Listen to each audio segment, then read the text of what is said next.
Chapitre 5. Les conseils de la chenille. La chenille et Alice se regardèrent un moment en silence. Finalement, la chenille retira son narguilé de sa bouche, puis s'adressant à elle d'une voix languissante et endormie. Qui es-tu lui demanda-t-elle. Ce n'était pas un début de conversation très encourageant. Alice répondit d'un ton timide. Je je ne sais pas très bien, madame. Du moins, pour l'instant. Du moins, je sais qui j'étais quand je me suis levée ce matin, mais je crois qu'on a dû me changer plusieurs fois depuis ce moment-là.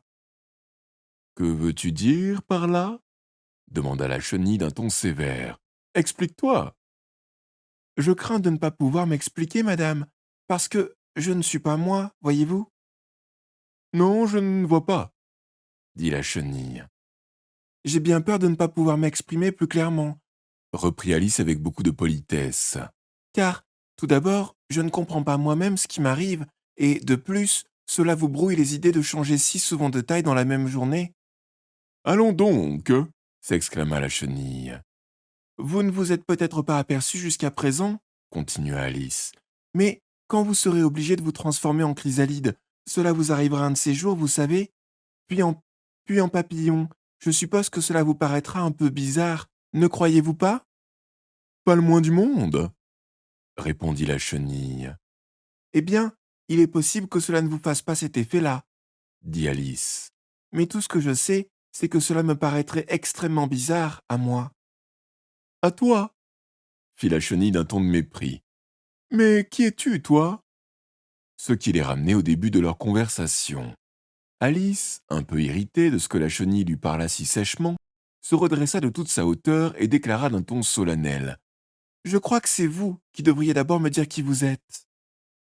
Pourquoi répliqua la chenille. La question était fort embarrassante. Comme Alice ne pouvait trouver une bonne raison et comme la chenille semblait être d'humeur très désagréable, elle lui tourna le dos et s'éloigna. Reviens, hein lui cria la chenille. J'ai quelque chose d'important à te dire. Ceci semblait plein de promesses, certainement. Alice fit demi-tour et revint. Reste calme, déclara la chenille. C'est tout demanda Alice en maîtrisant sa colère de son mieux. Non, répondit la chenille.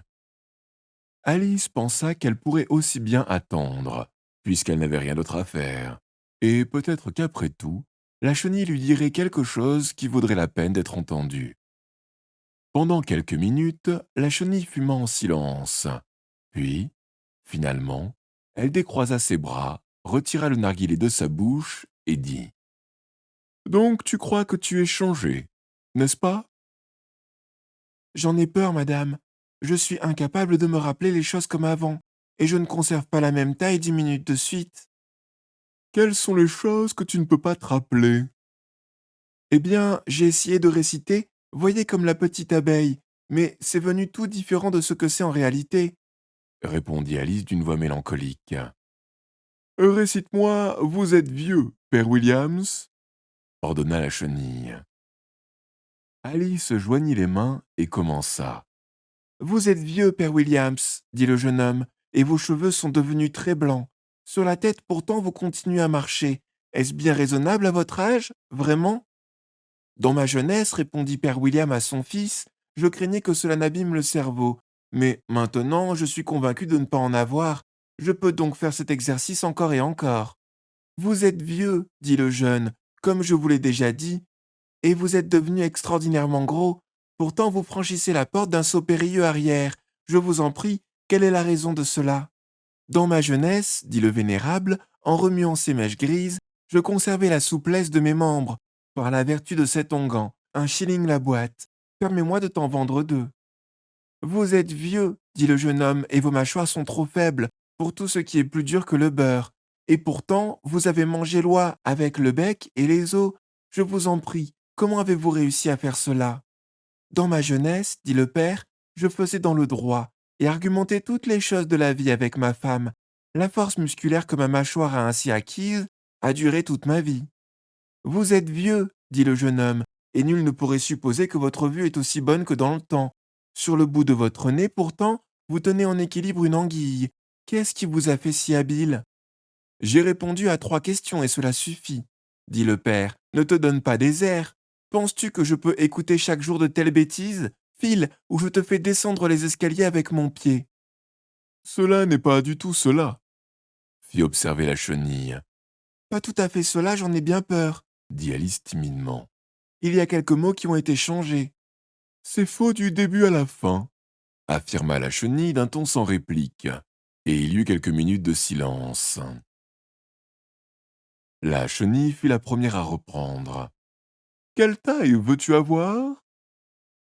Oh, je ne suis pas particulièrement difficile pour ce qui est de la taille, répondit vivement Alice. Ce que je n'aime pas, c'est d'en changer si souvent, voyez-vous. Non, je ne vois pas, répondit la chenille. Alice garda le silence. De toute sa vie, jamais elle n'avait été contredite tant de fois, et elle sentait qu'elle allait perdre son sang-froid. Es-tu satisfaite de ta taille actuelle? Demanda la chenille. Ma foi, si vous n'y voyez pas d'inconvénient, j'aimerais bien être un tout petit peu plus grande. 8 centimètres de haut, c'est vraiment une bien piètre taille. Moi, je trouve que c'est une très bonne taille, répliqua la chenille d'un ton furieux, en se dressant de toute sa hauteur. Elle mesurait exactement 8 centimètres. Mais moi, je n'y suis pas habituée, dit Alice d'une voix pitoyable, avant de s'excuser. Et elle pensa. Je voudrais bien que toutes ces créatures ne se vexent pas si facilement. Tu t'y habitueras à la longue, affirma la chenille. Après quoi, elle porta le narguilé à sa bouche et se remit à fumer. Cette fois, Alice attendit patiemment qu'il lui plut de reprendre la parole. Au bout d'1 ou 2 minutes, la chenille retira le narguilé de sa bouche, bâilla 1 ou 2 fois et se secoua. Puis, elle descendit du champignon et s'éloigna dans l'herbe en rampant, après avoir prononcé ces simples mots en guise d'adieu. Un côté te fera grandir, l'autre te fera rapetisser. Un côté de quoi? L'autre côté de quoi? Pensa Alice. Du champignon, dit la chenille, exactement comme si Alice eût posé ces questions à haute voix. Après quoi, elle disparut. Alice regarda pensivement le champignon pendant une bonne minute, en essayant de distinguer où se trouvaient les 2 côtés. Mais comme il était parfaitement rond, le problème lui parut bien difficile à résoudre. Néanmoins, elle finit par étendre les 2 bras autour du champignon, aussi loin qu'elle le put, et en détacha du bord un morceau de chaque main. Et maintenant, lequel des 2 est le bon? Se dit-elle en grignotant un petit bout du morceau qu'elle tenait dans sa main droite, pour voir l'effet produit. L'instant d'après, elle ressentit un coup violent sous le menton. Il venait de heurter son pied. Terrifiée par ce changement particulièrement soudain, elle comprit qu'il n'y avait pas de temps à perdre, car elle rapetissait rapidement. Aussi, elle entreprit de manger un peu de l'autre morceau. Son menton était tellement comprimé contre son pied qu'elle avait à peine assez de place pour ouvrir la bouche. Mais elle finit par y arriver et parvint à avaler un fragment du morceau qu'elle tenait dans sa main gauche. Enfin, ma tête est dégagée, s'exclama-t-elle d'un ton ravi. Mais presque aussitôt, son ravissement se transforma en vive inquiétude lorsqu'elle s'aperçut qu'elle ne retrouvait nulle part ses épaules. Tout ce qu'elle pouvait voir en regardant vers le bas, c'était un cou d'une longueur démesurée, qui semblait se dresser comme une tige au-dessus d'un océan de feuilles vertes, bien loin au-dessus d'elle. Qu'est-ce que c'est que toute cette verdure? Poursuivit Alice. Et où donc sont passées mes épaules? Oh, mes pauvres mains, comment se fait-il que je ne puisse pas vous voir? Elle les remuait tout en parlant, mais sans obtenir d'autre résultat que d'agiter légèrement les feuillages lointains. Comme elle semblait n'avoir aucune chance de pouvoir porter ses mains à sa tête, elle essaya d'amener sa tête jusqu'à elle, et elle fut enchantée de découvrir que son cou se tordait aisément dans toutes les directions comme un serpent. Elle venait juste de réussir à le courber vers le sol en décrivant un gracieux zigzag, et elle s'apprêtait à plonger au milieu des feuillages, dont elle découvrait qu'ils n'étaient autres que les cimes des arbres sous lesquels elle s'était promenée quelque temps plus tôt. Lorsqu'un sifflement aigu la fit reculer en toute hâte, un gros pigeon s'était jeté de plein fouet sur son visage et la frappait violemment de ses ailes. « Serpent !» criait le pigeon. « Mais je ne suis pas un serpent !» riposta Alice d'un ton indigné. « Laissez-moi donc tranquille !»« Serpent, je le répète !» continua le pigeon d'une voix plus calme. Puis il ajouta avec une sorte de sanglot. J'ai tout essayé, mais rien ne semble les satisfaire. Je ne comprends pas du tout de quoi vous parlez, dit Alice. J'ai essayé les racines d'arbres, j'ai essayé les talus, j'ai essayé les haies. Continua le pigeon sans prêter attention à elle. Mais ces serpents, impossible de les satisfaire. Alice était de plus en plus intriguée. Cependant, elle pensa qu'il était inutile de prononcer un mot de plus avant que le pigeon eût fini de parler. Comme si je n'avais pas assez de mal à couver les œufs. Poursuivit-il. Il faut encore que je reste nuit et jour sur le qui-vive à cause de ces serpents. Ma parole, voilà 3 semaines que je n'ai pas fermé l'œil une seule seconde. Je suis navré que vous ayez des ennuis, dit Alice qui commençait à comprendre. Et juste au moment où j'avais pris l'arbre le plus haut du bois, Continua le pigeon, dont la voix monta jusqu'à devenir un cri aigu. juste au moment où je croyais être enfin débarrassé d'eux, voilà qu'ils descendent du ciel en se tortillant en poing, sale serpent.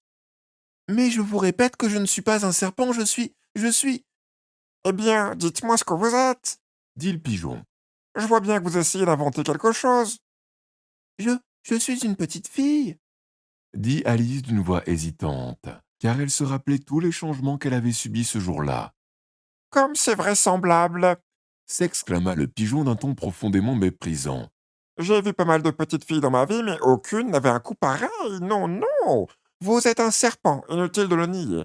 Je suppose que vous allez me raconter aussi que vous n'avez jamais goûté un œuf. J'ai certainement goûté à des œufs, répliqua Alice, qui était une enfant très franche. Mais voyez-vous, les petites filles mangent autant d'œufs que les serpents, Oh, je n'en crois rien. dit le pigeon. Pourtant, si c'est vrai, alors les petites filles sont une espèce de serpent, c'est tout ce que je peux dire. Cette idée était tellement nouvelle pour Alice qu'elle resta sans mot dire pendant 1 ou 2 minutes, ce qui donna au pigeon l'occasion d'ajouter. Je sais très bien que vous cherchez des œufs, et dans ces conditions, qu'est-ce que cela peut me faire que vous soyez une petite fille ou un serpent? Cela me fait beaucoup, à moi, dit Alice vivement. Mais il se trouve justement que je ne cherche pas d'œufs. D'ailleurs, si j'en cherchais, je ne voudrais pas de vos œufs à vous. Je ne les aime pas lorsqu'ils sont crus. Eh bien, allez-vous-en alors. Grommela le pigeon d'un ton maussade, en s'installant de nouveau dans son nid. Alice s'accroupit parmi les arbres non sans peine, car son cou s'empêtrait continuellement dans les branches, et, de temps en temps, elle était obligée de s'arrêter pour le dégager. Au bout d'un moment, elle se rappela qu'elle tenait encore dans ses mains les 2 morceaux de champignons. Alors, elle se mit prudemment à la besogne, grignotant tantôt l'un, tantôt l'autre, parfois devenant plus grande, parfois devenant plus petite, jusqu'à ce qu'elle eût réussi à retrouver sa taille habituelle. Il y avait si longtemps qu'elle n'avait pas approché de cette taille normale qu'elle se sentit d'abord tout drôle. Mais elle s'y habitua en quelques minutes et commença à parler toute seule, selon son habitude. Et voilà, j'ai réalisé la moitié de mon plan. Comme tous ces changements sont déconcertants, d'une minute à l'autre, je ne sais jamais ce que je vais être. En tout cas, j'ai retrouvé ma taille normale. Reste maintenant à pénétrer dans le beau jardin, et cela, je me demande comment je vais m'y prendre. En disant cela, elle arriva brusquement dans une clairière où se trouvait une petite maison, haute d'1,20 m environ. Quels que soient les gens qui habitent ici, pensa Alice, cela ne serait pas à faire de leur rendre visite grande comme je suis. Ils en mourraient de peur, c'est sûr. Elle se remit donc à grignoter le morceau qu'elle tenait dans sa main droite, et ne s'aventura près de la petite maison que lorsqu'elle eut ramené sa taille à 20 centimètres.